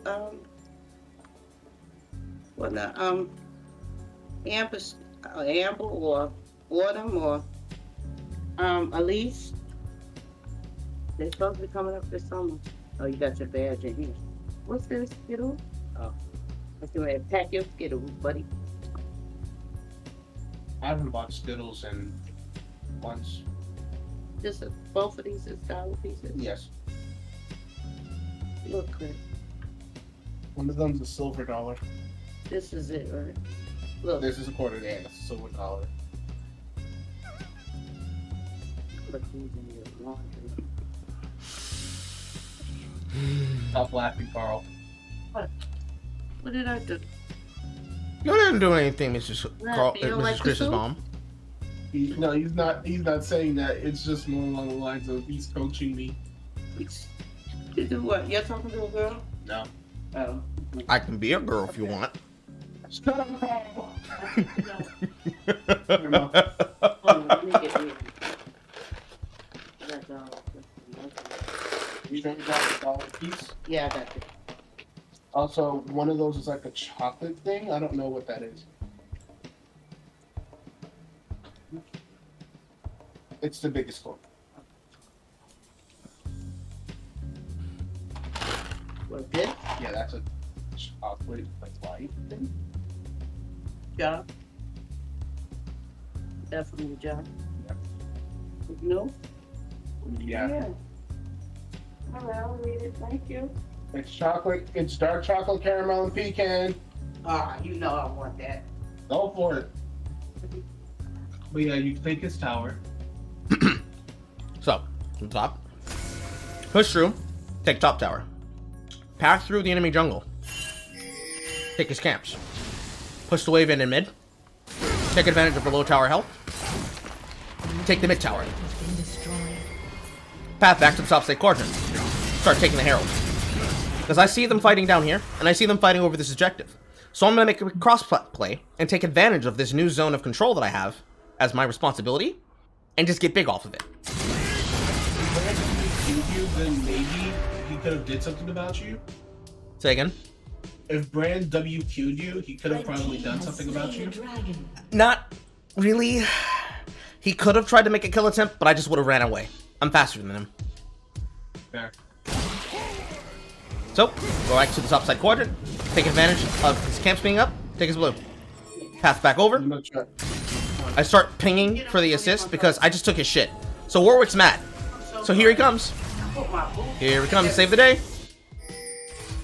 And the only quadrant... Can you please give me a second? One second.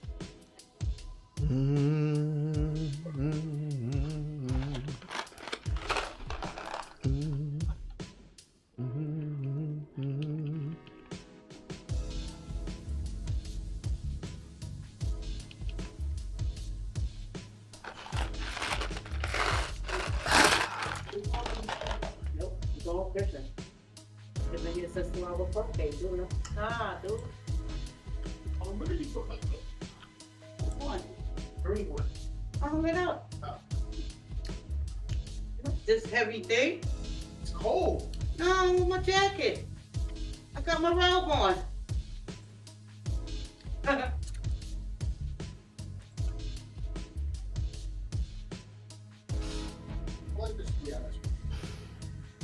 Dude, the blue one. It's in the kitchen. I'm sorry. It's in the living room. No wonder you was like, give me the one right there, baby, so you don't have to go way down there. Hey, yeah.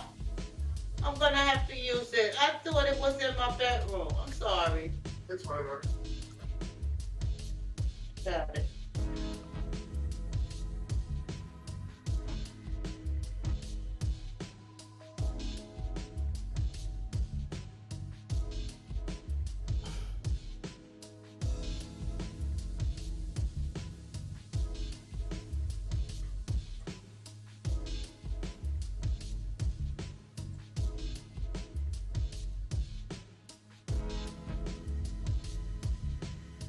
Did I, Chris? Guess not.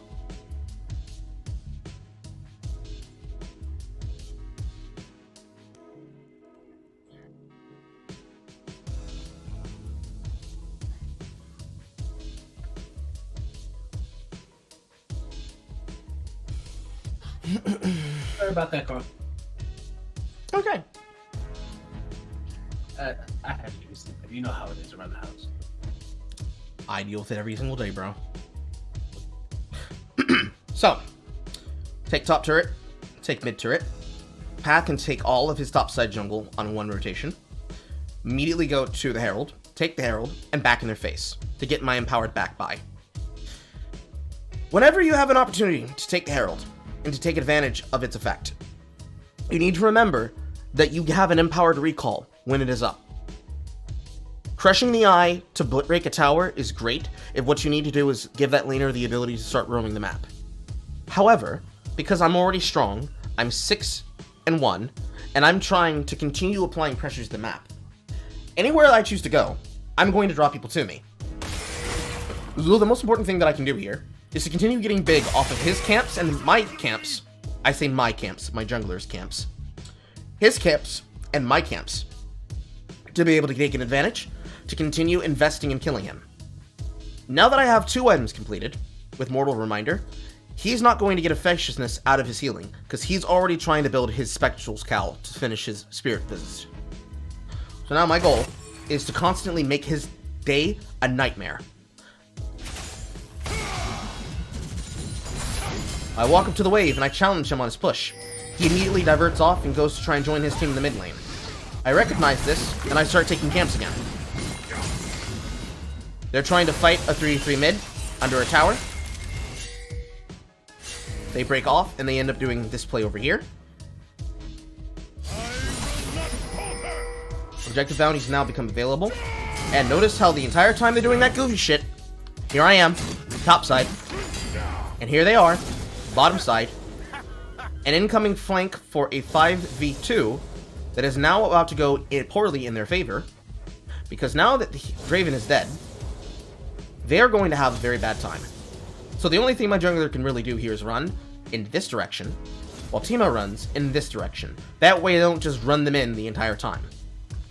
And while they do this, here I am, in his top side, taking his shit. And because I push this wave in, I'm already denying that wave. So I let this wave collect here, and now I'm about to take this mid turret. So you're essentially making them pay the don't have time. Yes. This is little Timmy play, right?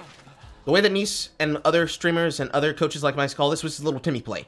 Little Timmy wants to run with his team and ARAM. All random, all middle, all the time. And a death ball. To look for kills and run at people and think, we're safe and we get to do this all the time. The only reason why this works is because we have a Jace Metal. And by that, I mean we have an assassin AD caster mid. Anytime there is an assassin or a spell-slinging caster that has damage, but doesn't have the ability to make that damage effective on multiple targets, namely meaning AoE. Jace is an assassin? He is an AD caster. AD casters are fighters, but ultimately, the way that every single character builds, this is assassin build. He wants to pop somebody and execute them as soon as they show up. He's not looking to wait around. Merman, Eclipse, Darktride. So his focus here is to try to go lethality and life steal, and this will give him armor penetration. This allows him to be able to pop somebody 1-1. He kills them, he gets out, he life steals, he does it again. So He's not. So if he builds Axiomark, he's just kind of... Well, he So- wouldn't build Axiomark because he's a shapeshifter, and the Right. shapeshifting does not benefit his Mercury Hammer and Mercury Cannon. Right. He'd be looking for something more like Collector. Right. But realistically, what is Jace going to do to 4 targets with a tank in front of them? All he's going to do is just tank the shot. How is he going to put damage on the backline? How is he ever going to be able to aggress them with all of this vision covering them? This does nothing. This pick physically does nothing. It doesn't have the ability to teamfight. It only has the ability to chase down and poke. That's all it can do. Maybe he can pick out the Warwick, but I wouldn't... No, he can't. Even if he was to pick up the Warwick, it wouldn't matter. He could try to take these 2 kills in the back on Lux and Warwick, and it wouldn't matter because they're still getting this tower. That's still a tank. It's a 5. It's technically a 6 and 5, but let's say in this case a 1 and 5 top laner. But that's still a fucking tank. If he can't win versus me, he can group with his team. And because I'm not going to group with my team, because I'm not interested in fighting that entire chunk and block, because crowd control, damage, mitigation and immobility and survivability, I don't want to fuck with any part of this. I'd much rather take your towers. They're undefended. You'd much rather make them pay. You'd much rather make them pay for playing. Yes. Like, oh, you want to take my tower? Okay, I'll take yours. And now that I've taken that, I'm gonna walk directly in your face, and I'm gonna come over here. I'm gonna take this one. You gonna stop me or not? I'm making them make bad decisions.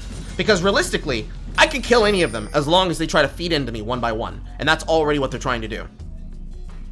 Now, fortunately, I'm not dumb. So I know they're coming here. So as soon as Warwick shows on this lane, I know they're far behind him.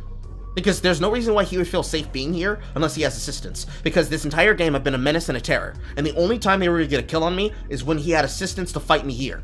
So I'm not going to challenge him unless I see them ahead of time. Because I don't have any vision, realistically, here in their jungle. So I have to assume they're walking straight at my head. Because that's what players in this elo do. They walk straight at you and hope that it works. So instead, I'm going to use my Empowered Recall. And I'm going to now take the opportunity, because now it's starting to expire, to come down here to the side of the map. I've already pushed in the top side, and now I pushed in the middle. Now I need to get focused in the bottom lane. I get my item buy. I start building towards my next item, which is Cleaver, namely to deal with his armor. So your team's wards are just not good. Say again? Like, bot lane, their wards are just not good. Yes, they're horrible. These are completely shit wards. And this is a Teemo. This is our support. This is what he calls vision. I can't play off this. So I don't bother. Instead, I go to challenge them on the push. Because even though this is 3 people, I'm still a 6 and 1 Garen. Because I removed the wave, they can't push in. And even though they're stuck here, it's really me testing to see what they're going to do. Now, I don't know that this ward is here. But they can see that clearly I saw something that they didn't. Fox is trying to inch Blue out. team's turret has been destroyed. Realistically, I'm coming here to support them. Because here comes this Herald, and here comes Warwick coming down to fight them. Notice how I cut through and I ignore them, because there's no tower here. So there's no reason for these 2 to be terrified. They already have this position warded. They already have this position trapped. I'm trying to catch this man out! You try to catch him right there. Even with him having his ultimate on me, I had Ignite on him the entire time. So he still dies. Meanwhile... So his Omni-Vent means literally nothing to you. No, it does not. However, look at this play as I'm doing this. I'm rotating through. He gets caught. He gets hit by the laser. And he just starts running. Even though I'm this big, he just starts running.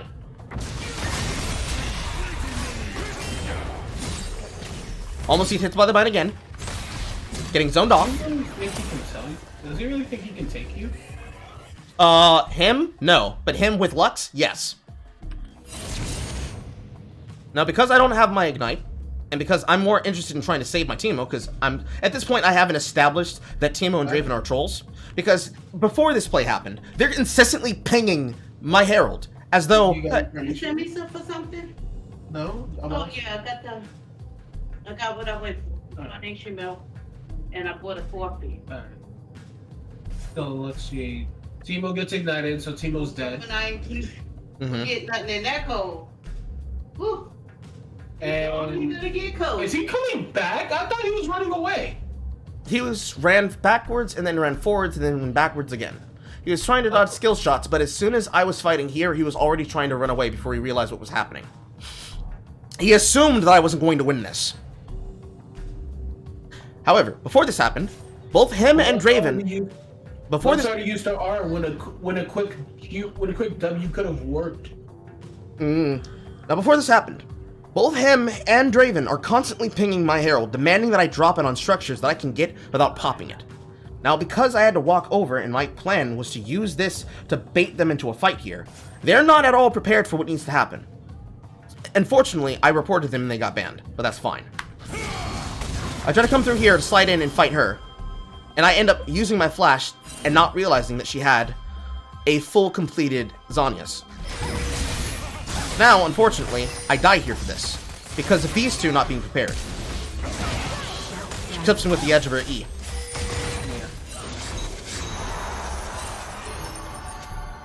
Come back. Did you just die? Did I die? Yes. No, not you. Lux. Red team's turret has been destroyed. Yes, she walked on a mushroom, I think. Shut down. Okay. So, I come back up. Immediately, I buy myself my Black Cleaver. Now I'm even more dangerous to fight. Because this is additional max 30% armor reduction. Combo that with the amount of armor reduction I'm already going to be doing with my spins. And it's going to work. So ultimately, you're just not worth to fight. No, I'm going to make it really, really hard for them to kill me. I'm going to negate any choice for them building armor. Namely, his armor. And I'm just going to make it so that I can kill anybody in the map. I can already kill the squishies. I can already kill the midge. It's just now a question of me being able to kill their tanks. So now I need to build to kill their tanks. And to do that, I need damage, and I need health. And ability haste. And also grievous wounds. So, J4 finds himself stuck, and he dies. So they're able to start getting the advantage to push here. I immediately beeline myself down, as fast as I possibly can. This entire time, I'm pinging them, telling them that they need to walk forward, walk forward, walk forward, walk forward, walk forward. And the reason I need them to walk forward is, number one, I need to see the vision of the health on the Baron. Number two, this is a Teemo and a Draven. Why would you not be walking at them? You have Dark Harvest and Conqueror. Why are you scared to fight? Why are they afraid to fight? Because they're bad. Essentially, Because they're bad. Essentially, they could have just picked off Warwick like he was nothing. They chose not to because they don't actually understand how to do anything. They are the kind of players that like to call plays, but they don't actually focus on doing anything. So they're the people who think they're like league streamers, but they're the people who come to my stream and call me a cuck and words like this, but don't actually do anything to win their games.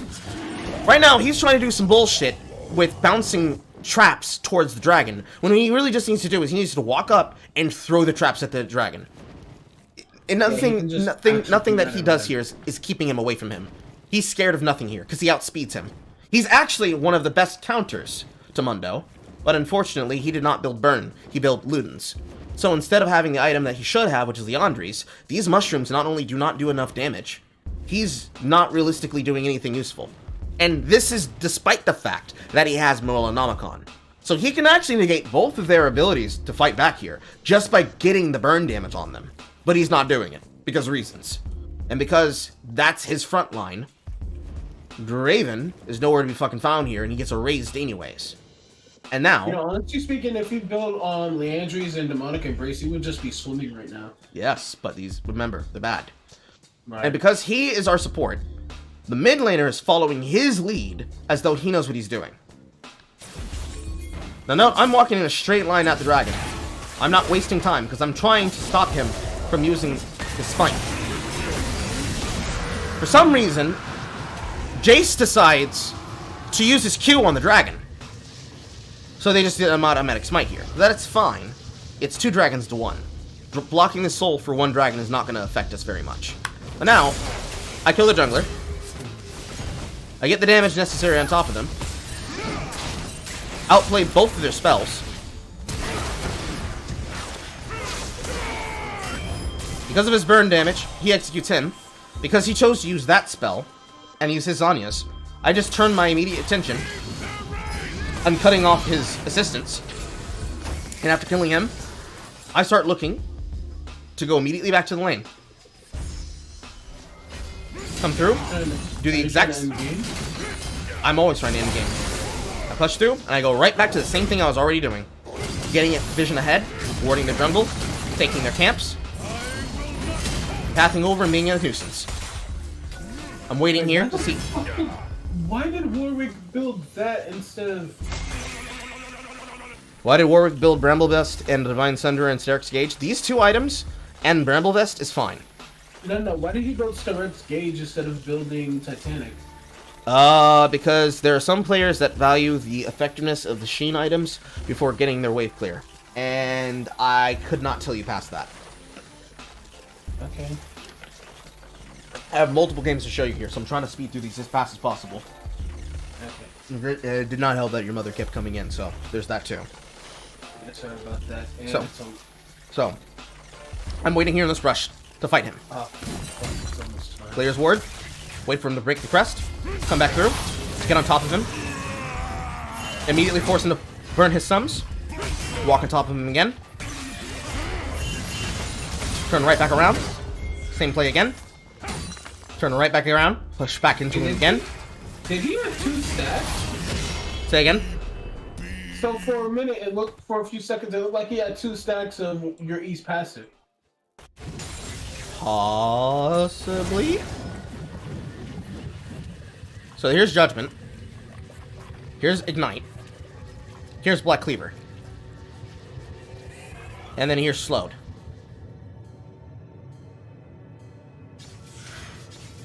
Yeah, that's 2. Well, Judgment is 1 stack, and Black Cleaver is another stack entirely. Okay, so okay. Were you confused by the buff bar? Now I was confused by the little icon over there. You can see it on Mundo. He has 2 of the shield break. He goes where he pleases. Frostfire Gauntlet. No. You see where the shield break is on Mundo, the character? Yes, that's the effect of Black Cleaver fully stacked, and then the effect of Judgment. Judgment, yeah. That's just the passive form that shows you that it's at full stacks. I just didn't know that the visual effect also stacks like that. So, what's more important here is to notice, even though he popped his ultimate, he's not getting a lot of health back, and I'm also making sure that I constantly reapply damage to him, so he cannot get as much health back as possible. Kiting his Qs, turn right back around, walk back into him again, walk up with W, combo into the Q, auto attack cancel, got a crit on him, he turns right back around, dodge the Q, come back in and push the wave, walk straight back in, calmly, and this is what I mean when I say calmly walk under, calmly Q at his face, force out the ability. Now he's down the ability. Walk around him. Auto. Spin out. Get the spin. Execute. Dodge the spells. Walk away. He gets the WE. Tries to get for the W. I get hit by the tip. Speeding away from him. He gives up. Keep walking, because I know he's coming, because there's the icon. Keep running, keep running, keep running, keep running. He gives up. And because I'm Garen, I don't need to back. I just go right back to farming. So is this the thing you were telling me about being a tasty morsel before? Say again? Is this the thing you were telling me about by being a tasty morsel? Yes. I am baiting him, not just with my abilities and with my health totals, but I'm also baiting him with my damage. He does not... Say again? Honestly, I'm looking at this, and you are the only person with a bounty. Mm-hmm. They keep trading back kills back and forth. All of my team has over 5 deaths. In Jungle's case, he's dying for the team fights, so I don't count his deaths as bad.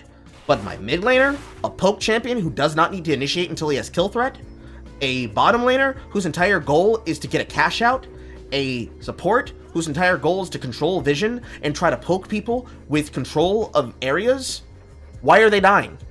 What is actually killing them? They're overconfident and they're over-initiating. They're putting themselves in positions like these, where they're trying to fight into a poke champion, a poke champion, a poke champion. He's building something. He is on a mission, okay? He is on a mission, and that mission is I want to build Kraken Slayer and Runons. Runons is not bad. This works with one of his gun forms. I believe it's... I know, it's just... God, I only see something like that on Callista. It's very bizarre. I couldn't tell you for my life. I really, really couldn't. Because realistically, on the Seraphim, the amount of damage that he's able to get off with that, as well as Crescendum, is really, really good. However, it's kind of shit. Yeah. Especially versus this team. He doesn't need a Kraken Slayer. He needs a cringe bow. The reason why is because I'm going to murder him every time I see him. Because he doesn't have a cringe bow. But, when that entire excursion, I go back, I buy. Now I start building the rest of my core items. This is going to be a gauge. And this is going to be my DMP. Or at least I think it was. Well, they start challenging towards... Okay, they start challenging towards mid. I push them off the tower just by existing. Here comes my jungler. I walk around her E. He uses his ultimate.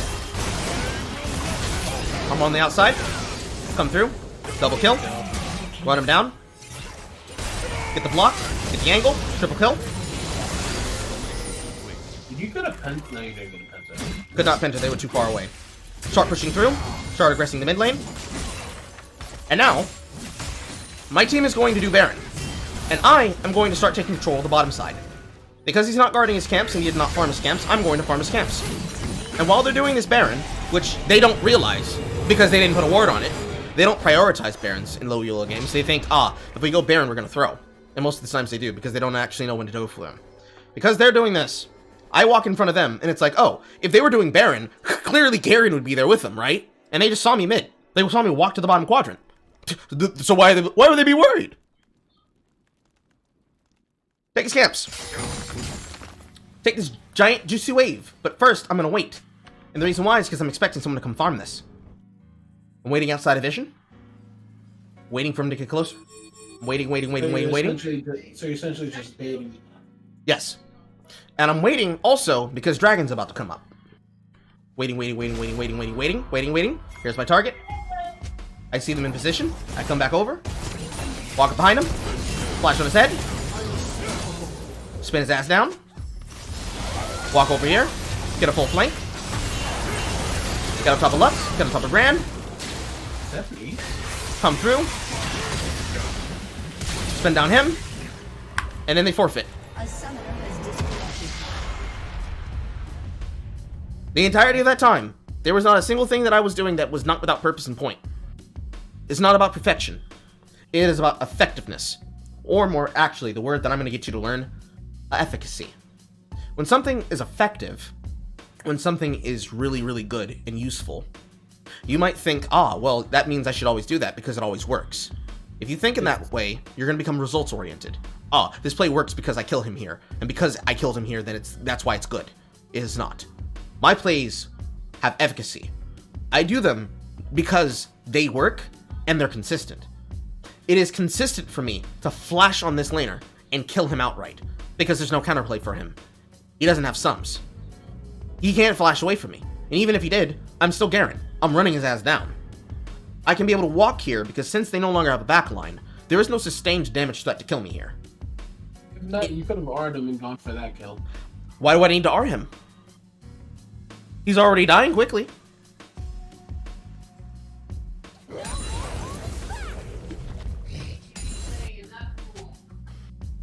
Realistically here, there's no reason for me to R him. The only thing I need to do is flash on top of him so he can't get away. His only path of escape is to go this way and this way. He can't go backwards, then he goes into me. So instead, I cut off his options. And I wait until he is done and he has used his spells, so he doesn't have spells to auto-attack back with. While everything is technically coming up right now, he's starting to run. Flash on top of him. Silence. Spin, spin, spin, spin. Immediately use Stride Breaker. Spin, spin, spin. Dead. Now walk over and come to the dragon fight. There goes an ultimate. Don't have to worry about that. There goes an ignite. Don't have to worry about that. What is Draven doing? He's existing, bro. He's just not initiating because he sees me coming in. Come through. Silence. There's the only spell that could have stopped me out of the way. Now I'm not stuck in place anymore. Here comes Rand using his spells. Now he's dead. Now here comes the top laner. He's feeding in solo because he's like, oh shit, my team's dying. I should be there. Realistically, this happens because he's out of position. Come through. My team's running him down. I get on top of him. Now he's not getting away ever. Has disconnected. Now they forfeit. It works because every single thing feeds into the next. And this game was won all the way back here at 1 minute and 5 seconds. Because they led us into their top side. Okay. Because they led us into a top side, and because he didn't respect the jungler, I'm able to get a kill on him again, and again, and again, and again. And by this time, before 10 minutes, the game is over for them. Now it's just a matter of putting the game on my shoulders and not failing it from there. Next game. I can't do next game because my friends are getting antsy. Okay. We're gonna If go possible, can we do this tomorrow? Yes. Yes. Okay. Sorry for wasting your time, bro. No, it's okay, because my family did the same thing today earlier. It's also on my fault, because I was also not on time. We're gonna go to the rest of these again, and then you and I are going to be duoing, and I'm going to be either your jungler or your top laner, or mid laner, however the stacks go through. And I'm going to physically show you how simple this is to work into your rotations. And then we're gonna review those games. Okay? Back up. Have a good stream. Okay. I will see you tomorrow.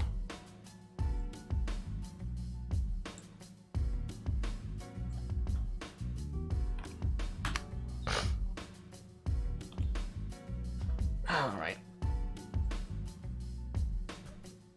On that end, I am going to go play my game. I'm going to stop the stream and then restart the stream.